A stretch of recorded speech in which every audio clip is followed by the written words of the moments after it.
Hey, thanks for joining me while we look at Batman the Killing Joke by Alan Moore and Brian Boland. I got done recently looking at all the Alan Moore Youngbloods, and I've been going through the Alan Moore Tom Strongs, and I've said quite often that this Alan Moore guy, he's such a character, such a interesting kind of guy, and a lot of people think he's weird and strange, and I think that is true, and I don't know, but I don't see how anybody could even possibly deny the brilliance of the guy. Even his lesser works are genius compared to most other people's stuff.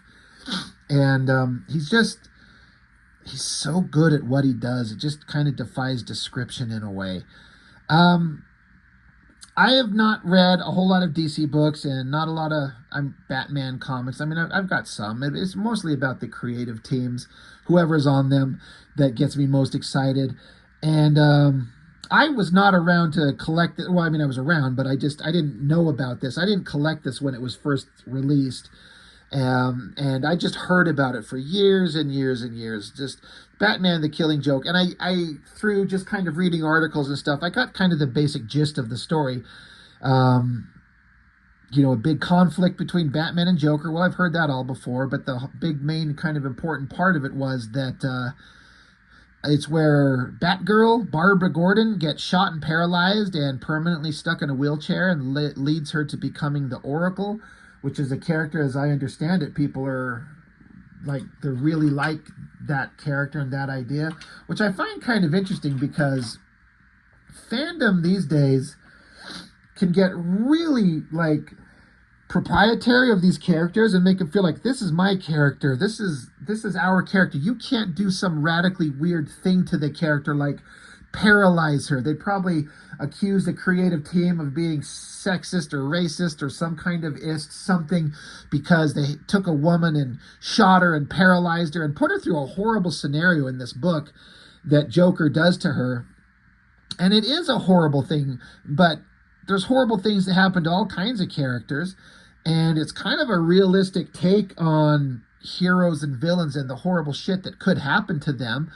I kind of appreciate that they had the balls to go that direction, but I just feel like if this book were to come out today, the uproar online would be deafening, and people would freak the shit out. And I think there was a part where people did freak out when you see the part in here about what Joker does and how he does it to Barbara Gordon. But I'm just like, yeah, but it's the Joker. He's horrible. He's a monster, and he's going to do horrible things. And just because it's to a character that you like doesn't mean a horrible thing can't happen to the character. I don't know. Some people freak out too much. I also say that not having a specific affinity for the Batman universe in the comics. I like Batman as a concept. I talk about this. I love the movies. I love the concept. I love the ideas, the animated show. There's several books I have read where I've enjoyed it, but I don't read Batman on the regular by any means. Just not interested. But I eventually found this collected, I don't think it's collected. I mean, I think it was always released as just one book, right? But it's like a reprint. And what I didn't know, it's a remaster. I didn't know any of that picking it up.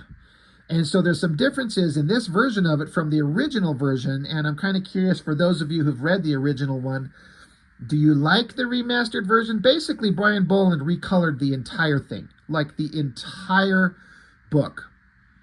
And he says in here, he's not to be disparaging to the guy who did the original coloring. He's like, I just feel like for the best version of this, he thinks that his recoloring of it would be better than it was before.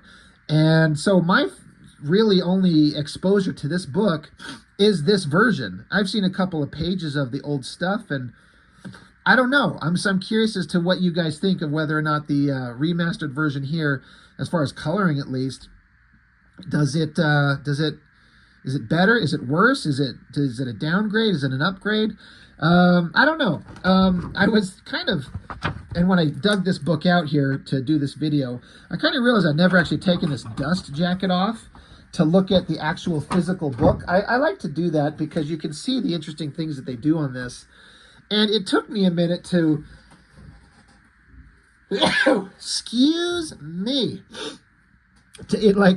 it took me a minute to kind of decipher the negative space shapes that were going on here. I couldn't quite make it out for a minute because I was looking at this shape here. I'm like, what the hell is that? Then I'm like, oh, it's a silhouette of Batman and the Joker and the, okay. But it's embossed, like, you know, you can feel it. It's raised up like that. They got the kind of same thing going on the edge. And then on the back, the Joker cards. I love these books when they do kind of cool things to the actual physical book. And then you got to have that, whatever, is it the dust jacket? Is that what it's called? To kind of protect it. So that's a neat kind of way to put this thing together. And of course, this iconic classic cover looks fantastic. Brian Bolland is another artist who I don't know if I've ever collected a book of anything he's ever done except this. I'm aware of his work. I'm aware of the reputation that he's got. And I would go and look up online and just look up his black and white work and just see his beautiful, lush line work. I get why people like him. I certainly, like, he's 1,000 times better artist than I'll ever hope to be ever in my life. And he's so much better than so many other artists out there. He's got a style that I, like, respect, but it doesn't draw my eye. Like, I don't fall over myself dying to get it whenever I see it. And if he actually drew more comics, I actually don't know what he does. I believe he's just like cover artist now. And I get it, the cover art gig, you know, you get to a certain level and you price yourself out of ever having to do, you know, sequential storytelling anymore. You can just do art and covers and illustrations and not have to draw comics anymore, which I think is a bummer because I'm a guy who wants to tell stories. I don't want to just draw covers. I want to actually draw comics. And I wish more of these artists that I love would actually do more of that. But my point is that if he were to put out a book, I would definitely want to be picking it up today. But historically, when I was younger and reading comics, I never was drawn to his work. I was very vaguely aware of it. I didn't know what it was that he would be doing.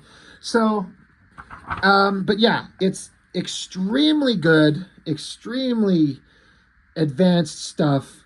But it was never like, it didn't blow me away when I was younger. I can understand it now. Another thing that's interesting, I recently did the Batman Damned book, and this is not like it's a secret or a surprise, but since that image is pulled up, this classic shot of Joker being crazy there, where Lee Bermejo did like a homage to that thing on the last page. This was the final page of the book, right? Yeah. Kind of that evil look on his face and the hands on his hair. I thought that, like, we all know this image enough. I knew that enough that when I saw that, I'm like, oh, I know what that's an homage to. So beautiful stuff. But as far as the story, I mean, we all know the story. I don't need to dwell on the story too much. It's more of a, just look at this incredible artwork. So we get a kind of introduction from Tim Sale. And it's kind of a neat thing that he, you know, he has a little conversation in here about what this book is and what it meant to him and to all of us. And having pulled this open and looked at it, the first time I read this, I didn't have this thought. But looking at it when I pulled this book out when I was kind of organizing my little art room here, and I found this, I'm like, oh God, I got to talk about this one. And I flipped it open, and I don't know why or what, but I'm instantly reminded of Watchmen. 6-panel grid layout, silent storytelling. It just, something about it feels very Watchmen-like, which I have right here somewhere. Oh shit, I moved it. Where did I move it to? Oh wow, I'm a terrible YouTuber. I should have these things ready. I've got that book right here behind me somewhere, but I'm in the middle of like reorganizing my entire room and I set it aside. Anyway, the point being, I got like a Watchmen vibe out of that. And I'm not saying that as a negative in any way. It's just, you can kind of see a sort of similarity between Brian Bolland and Dave Gibbons, I would say. You know, where they're two distinctive styles. Kind of like you could see a similarity between like a Jim Lee and a Mark Silvestri. They both have a similar-ish style. But I love this silent storytelling opening. Rain, which I believe also this first panel is the exact same panel that the book ends on. Right, the last panel on the page is the same rainy shot, bookending the thing. It's so clever, it's so great. But the illustration is great. The Batmobile shows up to Arkham Asylum. Batman silently gets out, comes through the gate, strolls up. There's Commissioner Gordon and a cop, and you can see the kind of look of like intimidation and shock on this cop's face. Walks into a room. Batman's directed down to a certain area inside Arkham. He passes by Harvey Dent. There's this, I don't know what this, oh yeah, name unknown. I assume this is supposed to be, is this the room he goes into where we all know who's going to go see? He's going to see the Joker. I just love how it's silent storytelling. Do you have to show this many panels with no words over 2 pages to just get Batman in a room with the Joker?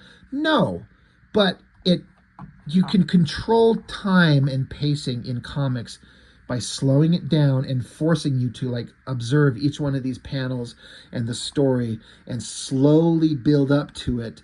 It's brilliant. It's so great. And you know Alan Moore's scripts, anyone who kind of reads up on him, his scripts are like hyper wordy and hyper detailed, explaining the in-depth of every panel. So there's an understanding of exactly what and why we're trying to portray. It's fascinating stuff. But we get into a room, Batman shows up, and you got Joker here and his playing cards. And the first words we see, it says, there are these 2 guys in a lunatic asylum. And so Batman's coming up to speak to the Joker, heavily shadowed. And it starts out with a really interesting conversation. Batman says to the Joker, he says, hello, I came to talk. Joker doesn't say anything. Batman says, I've been thinking lately about you and me, about what's going to happen to us in the end. We're going to kill each other, aren't we? Joker just doesn't say anything. Gordon's listening in. Batman says, perhaps you'll kill me, perhaps I'll kill you, perhaps sooner, perhaps later. I just wanted to know that I'd made a genuine attempt to talk things over and avert that outcome just once. So, a really interesting take on Batman. I've never heard this character make this kind of, like, open admission and kind of have these thoughts before. Like, he's like, we're just going to kill each other. Like, Batman doesn't want to kill. Joker absolutely does. And this unending battle between the 2 of them, and Batman's just sitting down like, it's inevitable. One of us is going to kill the other one of these days. And he's like, I just wanted to know that one time I sat down and tried to talk it out with you to figure out how we can stop this. And Joker doesn't respond. So he's like, are you listening to me? This is life or death I'm discussing here. Maybe my death, maybe yours. He says, I don't fully understand why ours should be such a fatal relationship, but I don't want your murder on my hands. So Batman reached over and touched Joker's hand, grabbed him and stopped him because he's just sitting there fucking with his cards. And Batman notices on his hands where he touched the Joker, there's like white paint, white something on his hands. And Batman, being, you know, the world's greatest detective, he's like, you fucking gotta be kidding me. So he stretches out across the table, grabs Joker by the face, and the Joker says, wait a minute, you don't touch me, I got rights, you're not allowed to touch me. And Batman swipes across Joker's face to see that it's like paint, and Batman's like, where is he? And the guy starts freaking out, no, holy shit, no. Batman says, do you realize what you've set free? Where is he? And so the guy's screaming, get him off me. And Gordon's like, hold on, get in there. They're going berserk. What's going on? You can't mistreat inmates. If you harm one hair on his head, Batman. And Batman says, Commissioner, if you're concerned about it, it's yours. Take care of it. And so Batman says, now, you whimpering little smear of slime, I'm going to ask you politely just one more time, where is he? So what a hell of a fucking interesting opening. That Batman comes in here to sit down and talk to the Joker and kind of opens up like, we've got to solve this problem before one of us is dead. It's like, this isn't even fucking him. This is an imposter. Where is he? A brilliant opening to a comic. And then Joker's out here and he's at this like a carnival property that I guess he's looking to purchase. This version of Joker, it's kind of like the classic version I don't know why. It kind of borders on this cartoony version of him that there's a balance to where I kind of don't like it, where it's pushed too cartoony. Some artists like to give him a really pointy nose and a really pointy chin. I mean, this is what the Joker's supposed to look like, so I get it, but I don't know. Pushed too cartoony, I personally don't dig it. This is right on the feather's edge of getting to a point where I don't like it, but it's certainly, the art absolutely portrays the manic insanity of who the Joker is. So, I guess Joker wants to get this property. And then, so what it does is, this book goes in to show the Joker's origin, which I think it says in the back here, because there's some words in here from Brian Boland himself. And I think he says in here that, yeah,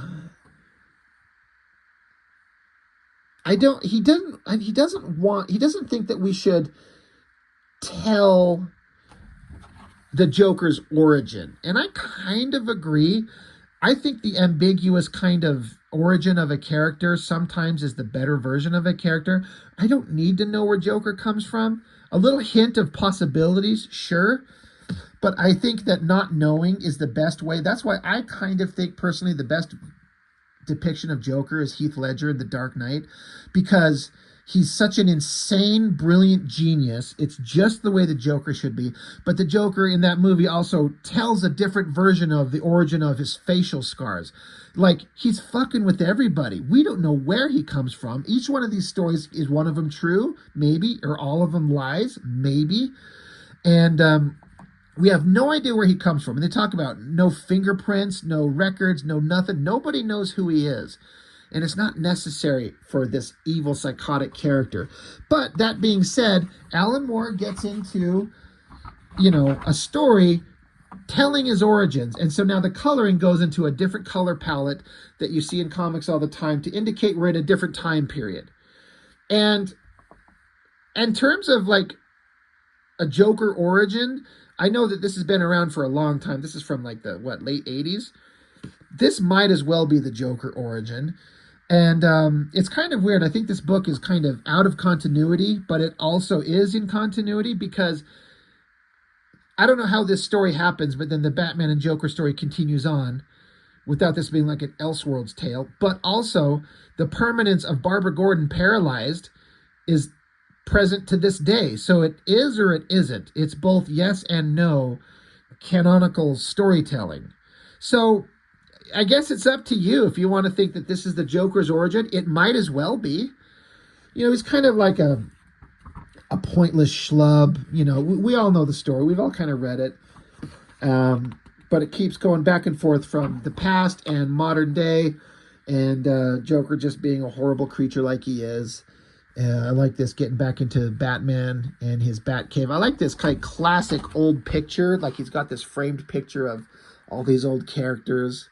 It's kind of silly. And then he brings up all these images of the Joker, including, I think this image right here is like a representation of like the original face on the original comic. I think that's what that is. Really cool. And it's silent. It's like, I like that we don't necessarily have to get that close to Batman's inner thoughts. All we see is him and what he's looking at, and we only hear what he says. We don't read thought balloons, or there's no dialogue boxes telling us what their inner thoughts are. Do we need to be that close to Batman's inner thoughts? I think it leaves more mystery, and I like it. Alfred shows up. There's conversation going on back and forth. And then we get to Commissioner Gordon. And this is where the big scene comes from. We all know the basic story. Commissioner Gordon's there. Barbara Gordon is his daughter, and she's secretly Batwoman.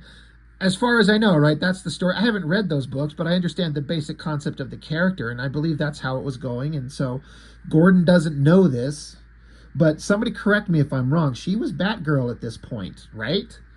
That's my understanding, but like I said, I'm leaving it open. I'm not saying this is what it is, because I haven't read those books. I understand the basic concept of the character. But there's a knock at the door, or let's see. Yeah, was that the door? There's a a knock at the door or something like that. So she goes up to it. And, you could argue that if you're the Commissioner Gordon, you're the head of police in Gotham City, are you going to live in an apartment and send your daughter or your wife or your kids or anybody to just open the door to the psychotic monsters that live there? I don't think this would happen. But again, this is kind of you got to tell the story. But it opens up, and again, it's all silent. And it's so crazy. There's Joker just standing there, got a revolver. Barbara just looks, and he shoots her right in the guts. And it's this slow 4-panel, like, shot in the gut, blood falling from her. She falls back, smashes on the table in front of her father, holding her pelvis, stomach area.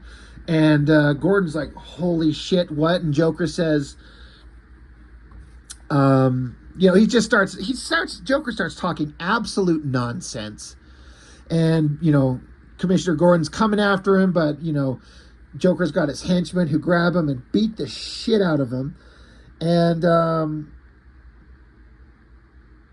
so basically they're going to take Commissioner Gordon away. And Joker says, sadly, our venue where he's going to take him wasn't built with the disabled in mind. But don't worry, I'll take some snapshots to remind him of you. So she's just sitting there with her wound. She says, why are you doing this? He says, to prove a point. Here's to crime. And so he's like got his hands on her clothes. Now this, I like both of these. Well, it's coming up here in a minute. We'll get to it. But this was, as I understand it, extremely controversial. Like, this is a major character, and she just gets shot, and people were freaked out. Like, this poor woman gets shot by this man. How dare you violate this character this way? Well, it's a real-world possible scenario. Like, this is something the Joker would do. If you write the characters honestly, I think anything's game. There's no off-limit. So fuck you and your, like, hurt feelings. If it's honest storytelling, I'm kind of fine with it.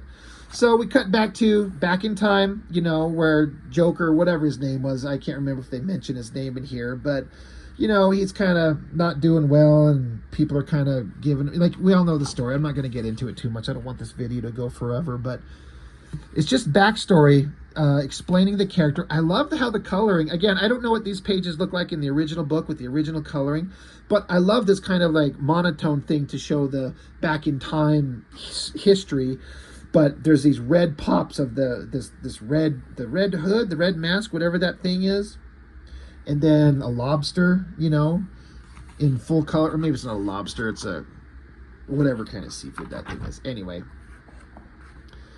But we go from here, from the past story, to now we're back at in the hospital. The doctor saying the bullet went through her spine. I'm afraid her legs are completely useless. Putting it bluntly, she may be in a chair for the rest of her life. So they're saying here, they found the victim in a state of undress, but otherwise the place was empty. The commissioner was missing. And so you hear Batman. Batman's there too. And he's like, undress? Like, they found her and she was naked? They're like, yeah, they didn't tell you. They removed her clothing after shooting her. And, we found a lens cap on the floor that didn't fit any camera they had in the place. We think that they took pictures of her. And Batman's just silently pissed off. He's so fucking mad. He's got a Joker card in his hand that he crumbles up. And he's asked if he could be alone. So is this... I'm trying to remember what this character's name, the fat schlubby guy. He was Eckhart in the Keaton Batman movie. Anyway, he leaves Batman with her, and so he wakes her up. Barbara, can you hear me? It's Bruce. And she wakes up. She's like, it was him. He took my dad. And she's like, I remember what he did. He's like, just take it easy. Take it easy. And she's like, no, it's not. He's taking it to the limit this time. You didn't see it in his eyes. He wanted to prove a point. Said, Dad was the top of the bill. What's he going to do to him, Bruce? What's he doing to my father? So I like how we're showing that these two know each other, in the Batman world. They've got a history. And so it's an interesting kind of transition where Barbara's kind of holding onto his cape, showing the bat symbol under his chest. And we flip over to The bad guys with Gordon, same thing, hands opening on his shirt, opening up his shirt there, and undressing him. So now he's naked and strapped up with these gross, weird, like childlike, whatever creature monsters here at this fun house, this carnival area. You know, just some kind of psychotic thing that the Joker's doing. Basically, Joker wants to drive Commissioner Gordon nuts, drive him insane. So shoots his daughter in front of him, humiliates him by taking his clothes off and dragging him out there. And so Joker just goes on about all the crazy shit he's going to do to him. Back into the past again, going over the backstory of Joker before he became the Joker. You know, great storytelling, great costuming, great expressions. Man, this Brian Bolland guy, how damn good is he? But the torture continues with Commissioner Gordon, just trying to drive him nuts, trying to push him to that level. But then we get to the other controversial scene, which is another one of these things I'm kind of frustrated at, that I guess people's whining and bitching and boo-hoo hurt feelings force them to change it. It's kind of the same thing that I talked about in this Batman Damned book, where I went on this whole point that there was the scene in this book when Batman gets back to his Bat Cave and did I pass it? We all know the scene, but I want to show it for anybody who may have missed it. But in the original book, Batman gets back to the Batcave after going through some really hellish stuff. And he disrobes and takes off his entire Batman outfit. And in this panel, you can see a little highlight glint of his dick, which they have blacked out because from everything I read, DC Comics was like, we're embarrassed. It was in poor taste. We shouldn't have done it. I'm like, why? Why was it in poor taste? Do you have to show his dick? No. But the artist and the writer originally intended to show that. They did it, and you're blacking it. Like, you put it out there. Why can you show his bare ass but not his dick? Why could you show his dick at all but you did? Don't hide it. It's just stupid. I think it's dumb. I want to see the original work and the original material that they put out there. Well, in this scene, we're having Joker show Commissioner Gordon all these photos that he took of his daughter. And this shot right here of her face, I had to go look it up. But there was a shot of her, like her head here and her body laying across this way, and she was topless. And so you saw her tits. And I guess people feel like that was in bad taste. We shouldn't see her naked because it's a horrible, like, assault on this woman. Absolutely it is. She's shot, she's stripped naked, had photos taken against her consent, and it's like almost the worst violation that could happen to a person. Like, it borders on the worst, not the worst, but it's up there. It's a horrible thing. And so people were bitching and like, we shouldn't see this shot, we shouldn't see her titties. I'm like, why? This is what the Joker would do. These are the shots he would take, and that was the artist's original intention. I'm sure Alan Moore, because we all know what his scripts are like, he must have put that very specifically. So why did they edit it out? Is it lessen the impact not seeing it by just having her face here instead of a topless shot of her boobs? Does it lessen the impact? I say no, it does not.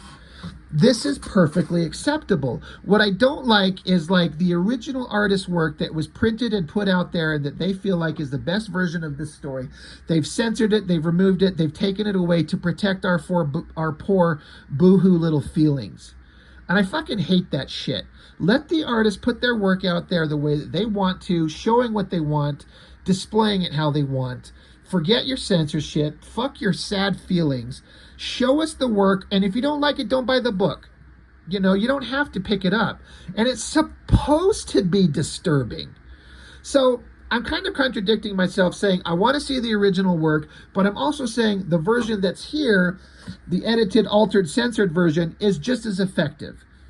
Maybe slightly less because not seeing her naked form, I mean, you're seeing her butt here, but not seeing her naked form, like seeing it is a greater sense of vulnerability that you get to see, and makes the horrific situation more powerful, but it doesn't have to have it. So anyway, that's my little rant about that. I hate it when they censor shit like that. Show me the original work as intended, as created, and don't give me this bullshit like we're going to protect your feelings by not showing it to you. Now, if I have a misunderstanding of the how and why that happened, please leave that information in the comments.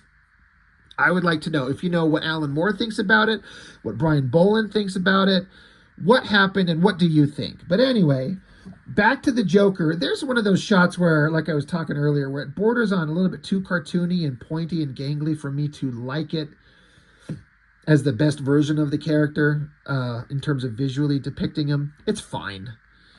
Not my favorite, but it's good.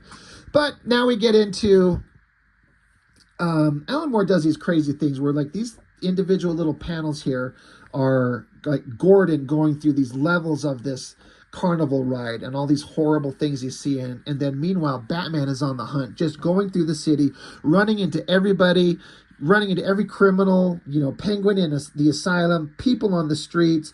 This shot of him just up on top of a building with the bat signal going off. Batman's on the hunt, trying to figure out where the hell is Gordon, how do I save him, how do I solve this problem.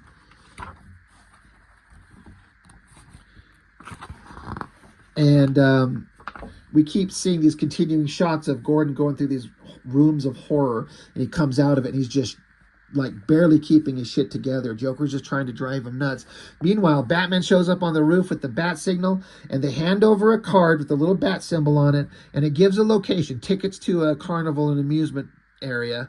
And Batman's like, okay, now I know where to go. So off he goes. He's on the job. I say this all the time. I know. I would love to see this book in black and white. Is there like a black and white artist edition version of this? Do any of you know? God, I'd probably pick that up in a second. Again, I like the recoloring, but I don't know what the original coloring looked like. But this Brian Bolland's artwork, I think I would just love in the black and white, just to see that, because he's so good. But yeah, trying to drive Gordon insane. Back to the story of Joker when he was, you know, pre-Joker, and the situation that goes on. And having flipped through this, I'm kind of surprised at the vague connections that they kind of kept with the 89 Keaton Batman by Tim Burton. And you got the bad guys in this, like, isn't Ace Chemicals? It was Axis Chemicals in the movie, that's right. But it's similar. Axis Chemicals, Ace Chemicals, right? I've got that right. But I think I do. But yeah, they're in this, you know, this chemical factory, and we get to a part where, you know, running around, chemicals, I can't remember. I can't remember if they actually name the Joker guy, if he's got like a name in this thing. I don't know. Do they name him anywhere? I can't remember. But it's kind of like that similar scene, which I'm actually kind of surprised at. If I would have read this book, I wonder how I would have felt like, oh, this is awesome in that movie where they kind of have that same scene where he goes over an edge into a vat of chemicals, into a bunch of water outside the chemical plant, and pops up with the pale skin and the green hair, and he's the Joker. He got chemically altered to look like this insane, crazy person. I'm like, oh shit, that's right from the movie, took that from here. And I like that. Well drawn. Anyway, back to Joker torturing Gordon. Gordon's barely holding on. And then out comes the Batmobile. I gotta say, even though it's well drawn, this old-timey, old-school version of the Batmobile, I mean, I'm sorry. I'm big time into vehicles. I like cars and stuff like that. I know it's a classic design version, but I think that design of that car fucking sucks. It's just so stupid with this giant pointy bat head shape on the nose of it. But it's the whimsical classic version of the car. I mean, there's 1,000 other cars. I think this giant like hood ornament bat head thing looks stupid. But anyway, Batman comes out. I like this cape thing going on there. Is that Batman's hands holding the cape in the air? It's almost like a McFarlane Dracula kind of thing going on there. But he shows up. There's the Joker. And we get the dialogue that Batman had said at the beginning. It's the same thing where he was come to talk to the Joker. But it's just like he's almost just going through the words in his head. with everything that's happened, torturing Gordon, almost killing Barbara, paralyzing her, Batman's like, he's going over that dialogue again. Hello, I came to talk. I've been thinking lately about you, about me, about what's going to happen to us in the end. We're going to kill each other, aren't we? Perhaps you'll kill me. Perhaps I'll kill you. Perhaps sooner, perhaps later. And while he's going over this dialogue, there's no words exchanged between these guys. Batman just attacks. Joker burns him with something, and the fight's on. Batman frees Jim Gordon. He's like, are you okay? Gordon's happy to be free. You know, he basically starts crying, Gordon does, and Batman says, it's okay, let it come. Just let it out, dude. You're fine. Gordon says he shot me, or rather he shot Barbara, showed me photographs, tried to drive me mad. Batman says, look, the cops are on their way. They'll arrive here. He says, I'll stay here with you. And Gordon says, no, you have to go after him. I want him brought in, I want him brought in by the book. And Batman says, I'll do my best. And Gordon says, by the book, you hear? We have to show him. We have to show him that our way works.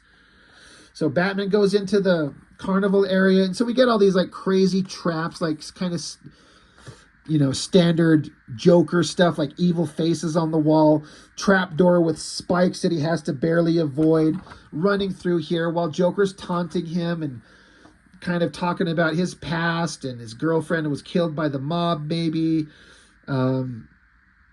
Oh, no. He says, what has it made you what you are? Girlfriend killed by the mob, maybe brother carved up by some mugger, something like that. Joker's trying to figure out what made Batman the way he is.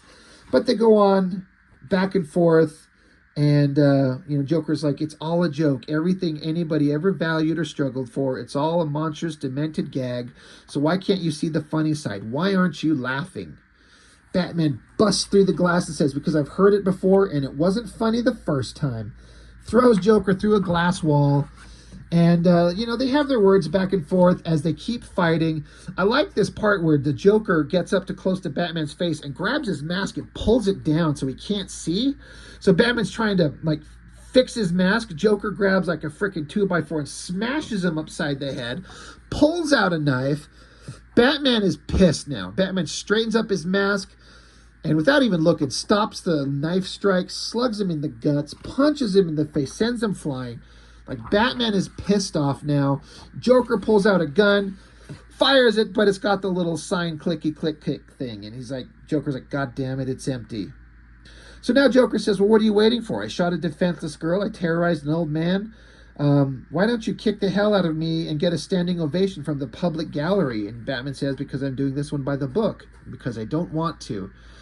So Batman kind of keeps explaining. He says, don't you understand? I don't want to hurt you. I don't want either of us to end up killing the other, but we're running out of alternatives, and we both know it. Maybe it all hinges on tonight. Maybe this is our last chance to sort this bloody mess out. If you don't take it, then we're locked on a suicide course. Both of us, to the death. It doesn't have to end like that. I don't know what it was that bent your life out of shape, but who knows? Maybe I've been there too. Maybe I can help. We could work together. We could rehabilitate you. You needn't be out there on the edge anymore. You don't need to be alone. We don't have to kill each other. What do you say? So this is an interesting kind of take on Batman. He's like pleading to Joker's humanity and logic, like, we're just going to kill each other. And we could stop this. I'll help you. And Joker has a little moment of, like, almost clarity. He's like, no, I'm sorry. It's too late for that, far too late. But it's funny, you know, this situation reminds me of a joke.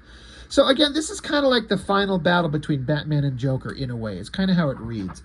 And we get to the end, and so Joker goes along and tells this joke. And it's kind of funny. And this is the part of the story that, one, I think a lot of people had a hard time accepting. They didn't like it. It's kind of ambiguous. And it's the last thing you'd kind of expect for the end battle between these two, because it doesn't give a clear, definite, specific ending to this book. It's very ambiguous. It's very open. And I think most of us know, I think Grant Morrison is the first writer, or rather the first person, writer, artist, otherwise, to explain his interpretation of the ending, which I had heard his interpretation of the ending before I ever read the book. And I'm like, that's brilliant. I never knew that. And once I saw the book, when I got this, I was like, I see it, and I don't know how else to interpret it. But as we all know, Joker tells this joke. It's kind of stupid, but Joker starts laughing as Batman watches on. After all these horrible things that happen, after the terrible things he did to Gordon and Barbara, and everything he's ever done in the past, the insanity of the Joker, and Batman starts laughing. He starts laughing, and they both end up here laughing together with cop sirens in the distance, and then it just pans down to the rain on the water, the drops falling on the ground, and the end. It's over. It's done. Didn't take him to jail, didn't kill him, obviously, clearly. It ends with Joker telling a joke and Batman laughing at it. That's what happens. This is what people had a real hard time with. Batman wouldn't fucking have a little giggle fest with the Joker, especially after all the shit he just did. Now, if I would have read this in real time, I suspect I would have been pissed a little, but I think I also might have been intrigued by, like, there's a meaning to this ending that is escaping me, and I'm really curious as to what it is. But the explanation that Grant Morrison gives is like, he says Joker kills Batman in the end of that book because he was doing an interview with Kevin Smith, and Kevin Smith was like, wait, what? What are you talking about? He says, well, Joker tells the joke, Batman's laughing with him, and the last thing you see is them in an embrace with Batman's hands basically at the throat of the Joker, and both of them are laughing, and then it pans away, and suddenly the laughing stops. And you just see Batman's feet and the Joker's, but the laughing stops, and then it just goes into silence. He's like, Batman laughed at his joke and killed him. He just had enough, and he decided, I'm not going to let you do anything else. I'm not going to let you do any more evil. You're not going to paralyze anybody. You're not going to torture anybody. You're not going to kill anybody. And Batman in this moment decided to kill him, and he killed the Joker. That was Grant Morrison's understanding. That's how he interpreted it, which is just an interpretation because it's not definitive. And like I said, when I heard that, I'm like, brilliant. And when I saw this in that context, I'm like, brilliant. It absolutely can be read that way because that's the end of the story. It's done. So I can see how this was controversial, confusing, frustrating, and brilliant all at the same time. And what's funny is that Alan Moore doesn't particularly seem to be too fond of this work. He seems to think that it's nothing great, and he didn't think it would become the giant thing that it did become. He's like, just thought he was telling a Batman Joker story. And of course, only Alan Moore would write something casually. He just kind of throws it out there as like, well, I'll just write a good story. And then it becomes one of the most well-regarded Batman Joker stories of all time. And he's like, that's not what I thought it was. I don't even think it's that good. Like, only Alan Moore could be that way. And this ambiguous ending, did Batman kill Joker or not? Who knows? And I love how in the back here, Brian Boland, he says, speaking of which, it's time I revealed what really happened at the end of the Killing Joke. As our protagonist stood there in the rain, laughing at the final joke, the police lights reflecting in the pool of filthy water underfoot, the Batman's hand reached out and it's like he ran out of space. He couldn't. He left it ambiguous. I think that's really funny. So I think it's a brilliantly illustrated piece of work. It's a brilliant piece of writing, even if Alan Moore doesn't like it. I can see how the ending would be frustrating. And then there was this random-ass story in the back here that was written and illustrated by Brian Boland himself. I don't know when this was created, if it was specifically for this book. It's a really weird thing where it's just this regular old schlub talking about, he's like, I'm not a bad person, I'm a good person. I'm good to my parents, I treat my girl right, I go to church, I've never done anything bad. But he's like, I just want to do one bad thing, just one time in my life. He says, I figure the only way you could be truly good is if you've tried being good, and if you've tried being bad, and being good feels better. So what he wants to do one bad thing, but it can't be a simple thing. It's got to be big, and he says, this one bad thing, it's got to be something completely cruel and horrible and unnecessary and motiveless. because getting caught is not on my agenda. So he kind of goes through like, well, what are some things I could do? He's like, I could kidnap a kid, chain her up in a basement until the point of being death and she dies from starvation. I could do that. He's like, no, but it's got to be bigger, more like the killing of John Lennon. It's got to be somebody famous. What about the Pope? What if I killed the Pope? But he's always got his Pope mobile and all his security around him. No, when I'm in Gotham City, if I'm going to kill somebody, do something bad, it's got to be Batman. I got to kill Batman. So, he's recording this. And he's pointing a gun at the camera. He's like, I've got a gun. I know how to use it. And so, Batman could be out there doing his secret surveillance stuff, doing cool Batman shit. He's on the trail of some criminal. He's out there striking terror in the hearts of the guilty and inspiration and comfort to the innocent. He'll be sadly missed, especially by me. One day he'll be face to face with Two-Face, or he'll be tangling with Poison Ivy, or some other bad guys, just doing all this kind of shit that Batman would do.